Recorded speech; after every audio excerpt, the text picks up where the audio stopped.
இன்னைக்கு நம்ம நேர்களுக்காக என்ன சமைக்க போறீங்க? இன்னைக்கு வந்து நம்ம ராஜ்மா குருமா பண்ண போறோம். ராஜ்மால குருமா, சூப்பர். ஓகே, ரொம்ப ரொம்ப ஹெல்தியான ஒரு விஷயம். ஸோ ராஜ்மா குருமா செய்வதற்கு தேவையான பொருட்கள் என்னென்ன? வேக வைத்த ராஜ்மா, எண்ணெய், தக்காளி விழுது, உப்பு, வெங்காயம், கசூரி மேத்தி, மிளகாய் தூள், மஞ்சள் தூள், இஞ்சி பூண்டு விழுது, தனியா தூள், வெண்ணெய், கொத்தமல்லி இலை, சீரகத்தூள், பச்சை மிளகாய். தேவையான பொருட்கள் எல்லாமே வந்து தயாரா இருக்குது. ஸோ ஃபர்ஸ்ட் இப்போ என்ன பண்ண போறோம்? நம்ம ஃபர்ஸ்ட் வந்து நம்ம இந்த பாத்திரத்திலேயே செஞ்சிடலாம். மாற்றிக்கலாமா? மாற்றிக்கலாம். எல்லாமே அப்படி வதக்கி குருமா வைக்க வேண்டியதான். இதில் வந்து தக்காளி மட்டும் நம்ம அரைச்சி வச்சிருக்கிறோம், ராஜ்மாவை வேக வச்சு வச்சிருக்கோம். ஓகே, இப்போ நம்ம ராஜ்மா எவ்வளோ எடுத்துருக்குறோம்? ராஜ்மா வந்து ஒரு 100 கிராம் அளவு எடுத்து ஊற வச்சு வேக வச்சு வச்சிருக்கோம். அதனால நிறைய ஊறணும். இது வந்து ஒரு 5 ஹவர்ஸ்க்கு மேலே ஊறினா நீங்கள் சீக்கிரமாக வெந்துடும். ஓகே, அப்படி இல்லை உங்களுக்கு இப்போவே உடனே செய்யணும்னா நல்ல கொதிக்கிற வெந்நியில் போட்டு ஒரு 1 மணி நேரம் ஊற வச்சா கூட நல்லா ஒரு 6 விசில் வச்சு வெந்துடும். ஓகே. ஸோ இப்போ வந்து நம்ம ஒரு எவ்வளோ சொன்னீங்க? 100 கிராம் எடுத்துருக்கோமா? அதை வந்து நல்லா ஊற வச்சு வேக வச்சு எடுத்துருக்கோம். அதில் உப்பு போட்டிருக்கிறோமா? உப்பு போடலை. இப்போ உப்பு போடலை, நம்ம வேணா உப்பு போட்டு கூட வேக வைக்கலாம். ஓகே. அண்ட் அதுக்கு வந்து இப்போ எந்த அளவுல ரேஷியோல நம்ம வந்து வெங்காயம் தக்காளி? வெங்காயம் வந்து ஒரு பெரிய சைஸ் 2, ஒரு மீடியம் சைஸ் வெங்காயம் 2 எடுத்துருக்கோம். தக்காளி வந்து ஒரு பெரிய சைஸ் தக்காளியை நல்லா பேஸ்ட் மாதிரி அரைச்சு வச்சிருக்கோம். ஓகே, விழுத அரைச்சிக்கணும். முழுசா இல்ல, விழுத அரைச்சு வச்சிருக்கோம். ஓகே. ஸோ இப்போ என்ன பண்ண போறோம்? இப்போ வந்து நம்ம எண்ணெய் சேர்த்துக்கலாம். கொஞ்சமா எண்ணெய் சேர்த்துட்டு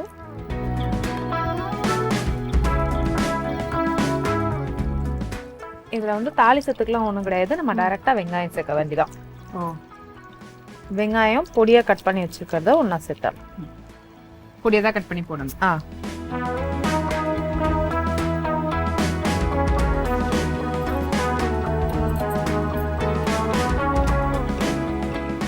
இதை வந்து நல்லா வதக்கிக்கணும். ஸோ வெங்காயம் வந்து நல்லா வதங்கணும், தாளிசமே இல்லாமல் டைரெக்டாகவே அப்படி செய்ய வேண்டியதுதான். சேர்த்து நல்லா வதக்கிக்கலாம். இப்போ இதில் கொஞ்சமாக உப்பு, அதாவது இது வதங்குறதுக்கு மட்டும் லைட்டாக ஒரு பிஞ்ச் அளவு உப்பு சேர்த்துக்கலாம். சேர்த்துட்டு நல்லா வதக்கிக்கலாம். வெங்காயம் கலர் லைட்டாக மாறும்போது நம்ம இஞ்சி பூண்டு விழுதையும் சேர்த்துக்கலாம். அப்படி போட்டுக்கலாம். ஒரு ஸ்பூன் அளவு இஞ்சி பூண்டு விழுது சேர்த்துட்டு இதையும் கலர்.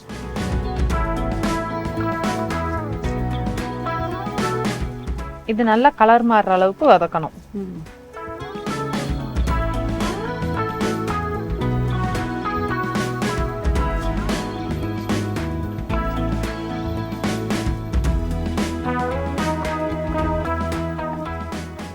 கொஞ்சம் நல்லா கலர் மாறினதுக்கு அப்புறமா தான் நம்ம அடுத்ததெல்லாம் சேர்க்க போறோம். இதில் வந்து நம்ம தக்காளி வதக்காம அரைச்சிருக்கோம். உங்களுக்கு அப்படி இல்லை, நல்லா சீக்கிரமா செய்யணும் அப்படின்னா லைட்டா வதக்கிட்டு அரைச்சிங்கன்னா குயிக்கா வந்துடும்.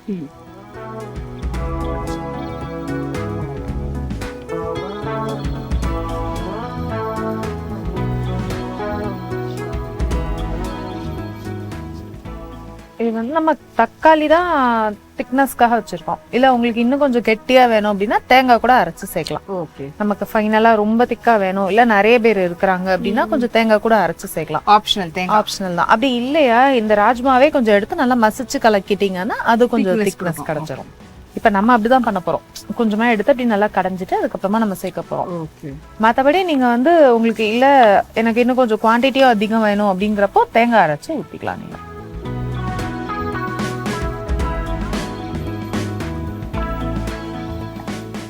இன்னும் கொஞ்சம் நல்லா வதங்கட்டும். வதங்கினதுக்கு அப்புறமா நம்ம அடுத்து சேர்த்துக்கலாம்.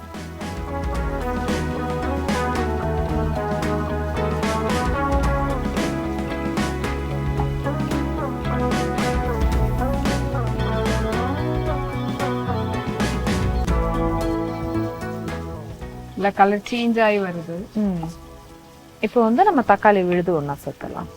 ஏன் தக்காளி விழுதா போடுற மாதிரி வெங்காயத்தையும் விழுதா போட்டா? இல்ல, வெங்காயம் வந்து அதை சாப்பிடும்போது ஒரு கிரன்ச்சினஸ் இருக்கும், அதனால நம்ம அப்படியே போடுறோம். இப்போ வதங்கினதுக்கு அப்புறமா நம்ம தக்காளி விழுதம் ஒன்னா சேர்த்தலாம். இது வந்து கூட கொஞ்சம் நல்லா கலந்து விட்டு கொதிக்க வைக்கணும். பச்சை வாசனை போகிற அளவுக்கு.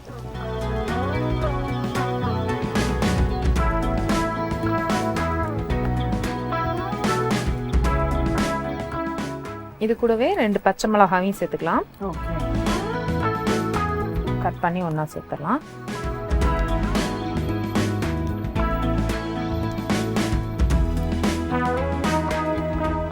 சேர்த்துட்டு நல்லா கலந்து விட்டுறலாம். ஃபர்ஸ்டே போடுறதா இருந்தாலும் போடலாமா? வெங்காயத்தோட? வெங்காயத்தோட போடுறதா இருந்தாலும் போட்டுக்கலாம். நம்ம வதங்கணும் அப்படின்னா வெங்காயத்தோட போடுறதா இருந்தாலும் போட்டுக்கலாம். இப்போ இது நல்லா கொஞ்சம் வதங்கட்டும். வதங்கினதுக்கு அப்புறமா நம்ம அடுத்தது சேர்த்துக்கலாம். ஓகே. ஸோ தக்காளி வெங்காயம் வந்து நல்லா கொஞ்சம் ஒன்றா சேர்ந்து, இன்னும் ஈவந்தோ தக்காளி வந்து நம்ம முழுசாக போடாமல் விழுதாக போட்டிருந்தாலும் அது நல்லா கொஞ்சம் அதனுடைய பச்சை வாசனை போகிற அளவுக்கு, அண்ட் அதுக்கப்புறம் விட்டுருக்கக்கூடிய பச்சை மிளகாவும் கொஞ்சம் நல்லா வதங்கணும். போட்டு இது நல்லா வதங்கினதுக்கு அப்புறமா நம்ம அடுத்தது மசாலாலாம் சேர்க்கணும். இதுல வந்து நம்ம கொஞ்சமா எடுத்து லைட்டா மசிச்சு வச்சுக்கலாம் ராஜ்மால. ஓகே.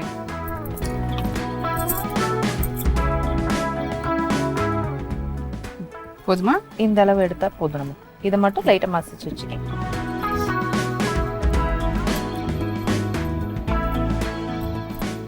நல்லா மசிச்சுக்கணும். ஓகே. ஸோ இப்போ வந்து பார்த்தீங்கன்னா நம்ம வெங்காயம் தக்காளி வந்து வதங்கிக்கிட்டு இருக்குது. அண்ட் இன்னொரு பக்கம் வந்து உங்களுக்கு நீங்கள் தேங்காயை வந்து அரைச்சி ஊற்றுறதா இருந்தாலும் ஊற்றலாம். இல்லை இன்னும் ஹெல்த்தியாக நான் ராஜ்மாவே வந்துட்டு, ஏன்னா அந்த அளவுக்கு நம்ம இப்படி வச்சாலே பாருங்கண்ணா மசிற அளவுக்கு தான் நல்லா வெந்திருக்குது. அதனால இதை மசிச்சு அப்படியே அதில் போட்டும் அந்த திக்னஸை கொண்டு வரலாம். ஸோ இதை நான் மசிச்சு எடுத்துக்கிறேன். அதே போல் வெங்காயம் தக்காளி நல்லா வதங்கட்டும், அதுக்கான டைம் கொடுத்துரும். வெங்காயம் தக்காளி விழுதா ஊற்றிருந்தோம் தக்காளியை வந்து, அதனால வெங்காயமும் வதங்கிடுச்சு, தக்காளி நல்லா அப்படியே இறுகி நல்லா வதங்கி இருக்குது. அண்ட் அதை விட முக்கியம், இதில் வந்து திக் பேஸ்ட் ஆக்கிறதுக்காக நம்ம ராஜ்மாவையே கொஞ்சம் வந்து மசிச்சு போட போகிறோம்னு சொன்னோம். ஸோ இந்த ராஜ்மா வந்து மசிச்ச மாதிரி இல்லையே அப்படின்ற மாதிரி நினைக்கக்கூடாது. ஏன்னா இது என்னதான் வெந்தாலும் ஒரு மாதிரி உதிரியாக தான் வரும். ஸோ நம்ம மசிக்க அது இப்படி தான் இருக்கும். ஸோ இதையும் போட்டு அந்த திக்னஸ் வந்து கொடுக்க போகிறோம். ஸோ இப்போ அடுத்தபடியாக என்ன பண்ண போகிறோம்? இது வந்து நம்ம மசாலா சேர்க்க போகிறோம். தனியாத்தூள் 1 ஸ்பூன், ஜீரகத்தூள் 1/2 ஸ்பூன், மஞ்சள் தூள் 1 சிட்டிகை அளவு, அப்புறம் மிளகாய் தூள் காரத்துக்கு தகுந்த மாதிரி. நம்ம பச்சை மிளகாய் வந்து வதக்கி தான் போட்டிருக்கிறதுனால அவ்வளோ காரம் ஏறாது. இதுதான் உங்களுக்கு காரமா தெரியும். இப்போ வந்து உப்பு தேவையான அளவு சேர்த்தலாம். ஃபர்ஸ்ட் வந்து லைட்டா வதக்கிறதுக்கு தான் போட்டிருந்தோம். இப்போ குருமாவுக்கு தேவையான அளவு உப்பு சேர்த்துக்கலாம். நீங்க ராஜ்மா வேக வைக்கும் போது உப்பு சேர்த்திருந்தீங்கன்னா அதை பார்த்துட்டு இதுல தேவையான மாதிரி இது கம்மி பண்ணிக்கலாம். இப்போ இது நல்லா வதக்கிக்கலாம். இது கொஞ்சம் பச்சை வாசனை போகிற அளவுக்கு வதக்கிட்டு அதுக்கப்புறமா நம்ம தண்ணி சேர்த்துக்கலாம்.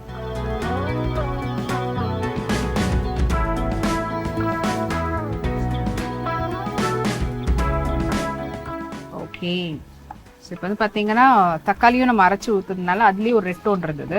இந்த மசாலாலாம் போட்டதும் நல்லா ரெட் டோன் வந்து இதாகிடும். இப்போ வந்து நீங்க இதே கலர்ல வேணும்ன்றதுனால தான் நம்ம இப்படியே செய்ய போறோம். நீங்க தேங்காய் அரைச்சு ஊற்றும் போது அது கலர் மாறிடும். அப்படி நீங்க தேங்காய் ஊத்துனீங்க அப்படின்னா கொஞ்சம் மைல்டா வேற கலர்ல மாறிடும்.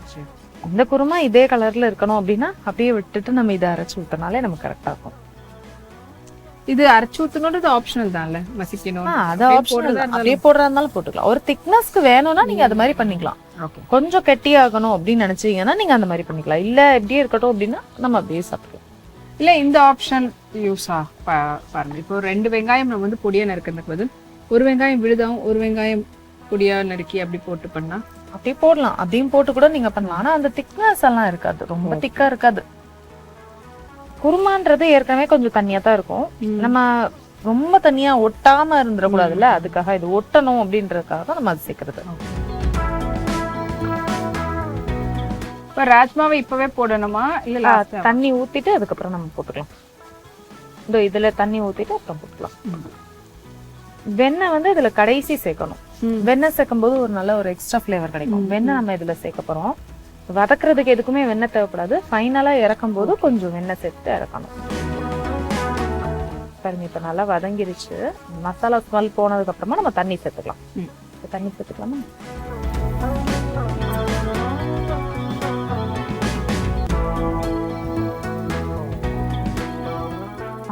போதுமா?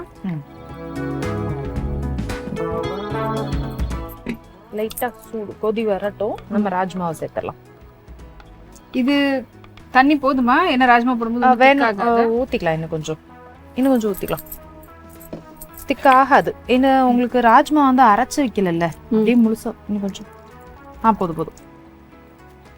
அப்படியே முழுசா தானே இருக்கு, அதனால ஒன்றும் திக்காலாம் ஆகாது. லைட்டா கொதி வந்ததுக்கு அப்புறமா நம்ம ராஜ்மாவை சேர்த்தணும். ஓகே, இதை சேர்த்துட்டு இதெல்லாம் நல்லா கொதிச்சதுக்கு அப்புறம் தான் அதை சேர்க்கணும். இதை ஃபர்ஸ்டே சேர்த்துட்டீங்கன்னா அப்புறம் இது கொதிக்காது, அதனால அது ஃபைனலா தான் சேர்க்கணும். இப்போ நம்ம வேக வச்ச ராஜ்மாவை போட்டுட்டு இது போடணுமா? போட்டுட்டு இதை போட்டு நல்லா கொதிச்சதுக்கு அப்புறமா தான் அதை ஃபைனலா போடணும். அது வந்து ஒரு திக்னஸ்க்காக தான், அதனால அதை ஃபைனலா தான் சேர்க்கணும். நல்லா கொதிச்சு எல்லாம் முடிச்சு இறக்க போகும்போது அதை போட்டு ஒரு லைட்டா கொதிச்சதுன்னு இறக்கணும்.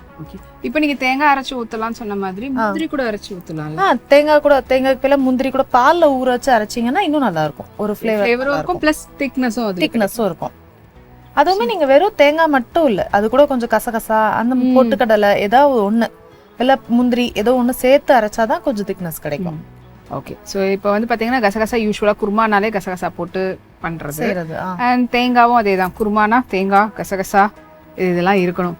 ஸோ அந்த காம்போவில் நீங்கள் ஆட் பண்ணி அதில் அரைச்சி ஊற்றுறதா இருந்தாலும் அது ஒரு ஆடட் ஃப்ளேவரும் கொடுக்கும்.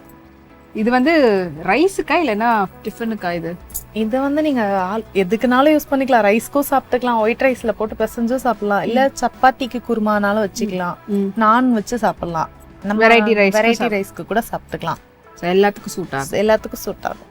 ஹெல்தியா சாப்பிடணும் அப்படின்னு நினைச்சீங்கன்னா இது தனியா கூட சாப்பிட்டுக்கலாம். ஆமா, இது அப்படியே இன்னும் கொஞ்சம் தண்ணி கம்மி பண்ணி கெட்டியானதுக்கு அப்புறமா அதுவே ஒரு மீல் மாதிரி எடுத்துட்டு சாப்பிட்டுக்கலாம். அப்படி கூட சாப்பிட்டுக்கலாம். ராஜ்மா அவ்வளவு புரோட்டீன் இருக்கக்கூடிய ஒரு கண்டென்ட், ஃபைபர். மோஸ்ட்லி இதை யாரும் எடுக்க மாட்டாங்க, ஏன்னா வந்து அது ஒரு மாதிரி ஹார்டா இருக்கும் அப்படின்னு ஃபீல் பண்ணுவாங்க. இது எவ்வளவு வெந்தாலும் இந்த மாதிரி உடையதான் செய்யும், அப்போ ஹார்டா இருக்கும் அப்படின்னு சொல்லி ஃபீல் பண்ணுவாங்க. ரெண்டாவது இது வந்து கேஸோ அப்படின்னு நினைப்பாங்க, ஆனா அது எதுவுமே இல்லை. இது ரொம்ப நல்லது உடம்புக்கு.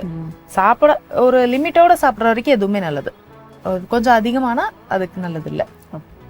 ஸோ இது வந்து ஆக்சுவலி ஊறதுக்கு முன்னாடி கொஞ்சம் சின்ன சைஸ் இருக்கும். பார்க்கும்போது அது அந்த காராமணி அந்த மாதிரி நினைச்சிட்டு வாங்கிட்டு, ஏன்னா காராமணி இப்படி நசுக்கிற அப்படியே ஒரு மாதிரி மசியோ ஒரு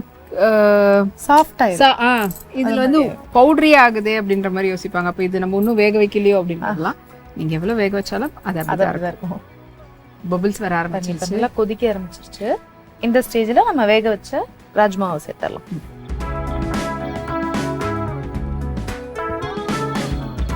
சேர்த்து இதை நல்லா மூடி போட்டு கொதிக்க வச்சிடலாம். கொதிக்கட்டும். நல்லா கொதிச்சு வந்ததுக்கு அப்புறமா தான் நம்ம அதை சேர்க்கணும்.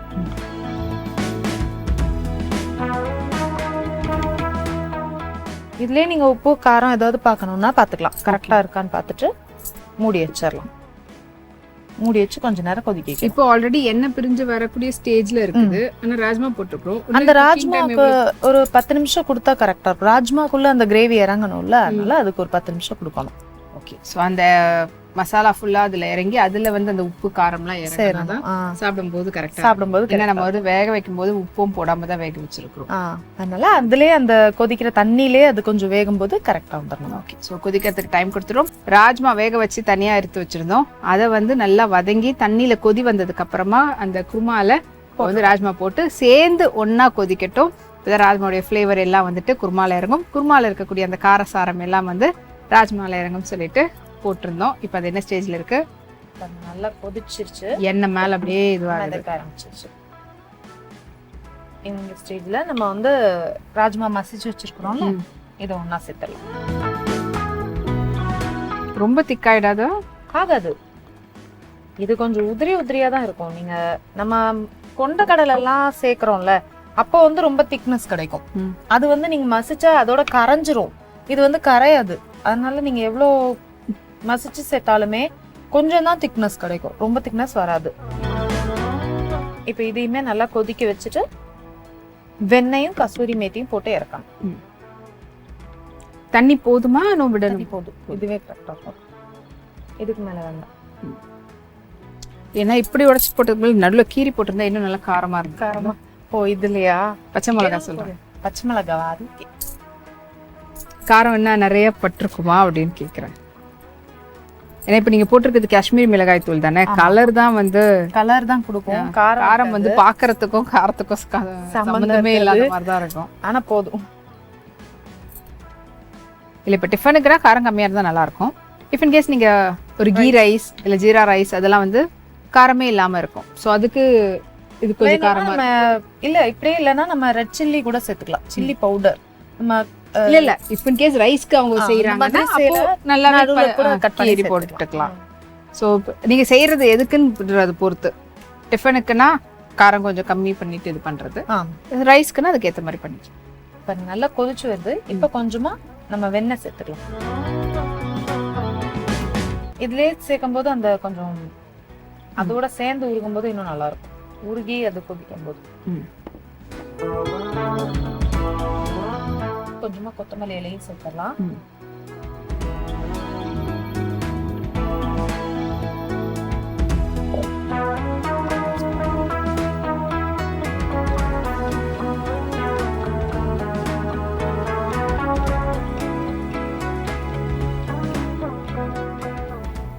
ராஜ்மா பெருசு பெருசா நல்லா முழுசா, இன்னொரு பக்கம் இந்த வெங்காயமும் வந்து அப்படியே நீங்க கேட்டீங்கல்ல திக்காயிராதான்னு பாத்தீங்களா? ரொம்பலாம் திக்காகாது.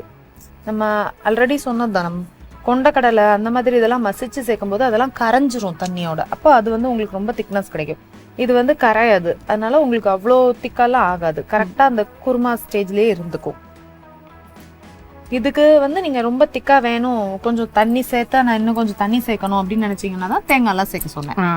இப்போ எனக்கு இந்த குவான்டிட்டி வேண்டாம், இன்னும் கொஞ்சம் அதிகமா வேணும் அப்படிங்கிறப்போ நீங்க தேங்காய் நிறைய தண்ணி சேர்த்து கொஞ்சம் கொதிக்க வச்சிட்டீங்கன்னா குவான்டிட்டியும் அதிகமாகும், உங்களுக்கு திக்னஸும் கொஞ்சம் கரெக்டா வந்துடும். ஓகே, இப்போ ஆஃப் பண்ணிடலாமா? ஓகே, இந்த ஸ்டேஜ் ஓகே. கொஞ்சமா கஸ்தூரி மேத்தி போட்டு ஆஃப் பண்ணி இறக்கிடலாம். ஓகே, இப்போ இது வந்து மண்சட்டின்றதுனால நாங்கள் ஆஃப் பண்ணிட்டு கஸ்தூரி மேத்தி போடுறோம். ஏன்னா அப்பவும் கொதிச்சுட்டே இருக்கு. இதுவே நீங்க வேற ஏதாவது பாத்திரத்தில் செய்யறீங்கன்னா கஸ்தூரி மேத்தி போட்டுட்டு கொஞ்சம் கொதிச்சுட்டு ஆஃப் பண்ணுங்க. ஏன்னா இங்க பாருங்க, நம்ம எப்படி போட்டதுக்கு அப்புறமும் கொதிச்சுக்கிட்டே இருக்கோம். இப்ப நல்ல ஒரு அந்த கஸ்தூரி மேத்தியோடைய வாசனையோட செமையா இருக்குது. எடுத்துடலாமா?